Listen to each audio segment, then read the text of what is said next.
Au nom d'Allah, le miséricordieux, que la prière et la paix soient sur le messager, sa famille et ses compagnons. Le mois du Ramadan est l'occasion propice pour revoir son mode de vie, ses principes et ses buts. Et c'est une opportunité pour se familiariser avec certaines vertus qui semblent désuètes dans un monde matérialisé à outrance. Et parmi ces vertus, la piété ou taqwa, qui est le but ultime du jeûne, est celui qui l'incarne le plus et le plus honoré auprès d'Allah. La piété ou taqwa émane du sentiment de peur que le musulman ressent au fond de son cœur quand il s'écarte du droit chemin.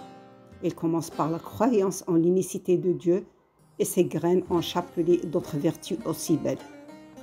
La piété ou taqwa a des signes que les soufis ont cités dans leurs écrits, comme la confiance, l'acceptation des choses et des événements, quelle que soit leur nature, agréable ou pas, la patience et l'endurance, et il cite des cas de figure de la taqwa qui défient l'imaginaire.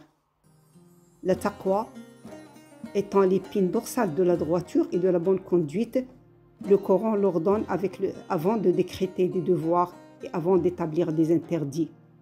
Mais l'être humain ne devient pas un saint pour autant.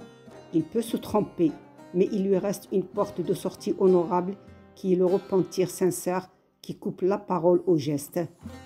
La taqwa a des fruits mûrs dont le plus précieux est l'amour divin et la purification du cœur, réceptacle de cet amour. Alors l'homme peut accéder à la paix intérieure et l'harmonie. Nous implorons Dieu par tous ses noms sacrés de nous aider à être de ceux qui ont œuvré de toute leur force pour emprunter ce chemin sinueux mais illuminé par l'amour divin. Wassalamu alaikum wa rahmatullahi ta'ala wa barakatuh. Bismillah ar-Rahman ar-Rahim. Wa bismillah.